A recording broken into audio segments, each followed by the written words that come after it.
لعن بر عمری تو و مرگ و مسانی تو باد، کاسه بغلی شیاطین شیشه در خانی تو باد.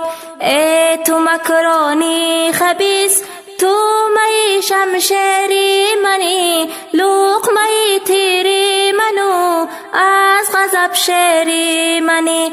از کجا جرأت تحقیری محمد کرده ای؟ عکس او را تو به شکل آدمی بد کرده ای.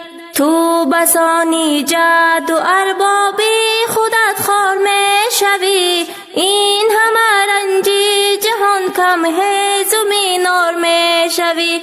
همچو امثالی تو را خاک کند روی زمین، تا که دیگر نتوان پوپ نمود شعله دین.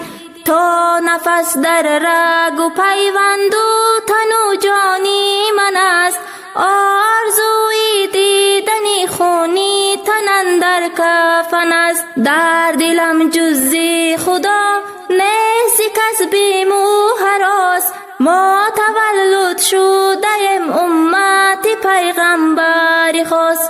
تا به یک قطره خون خانه دشمن می سوزیم، شمع این راه خدا را در جهان می افروزیم.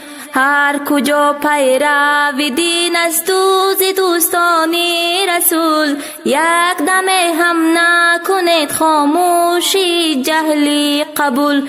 شعر اقبال تو بخوان تا که به حق یار شوی، واقف از مکر مسان و کفر اغیار شوی. لعن بر عمری تو و مرگ و مسانی تو باد، کاسه بغلی شیاطین شیشه در خانی تو باد.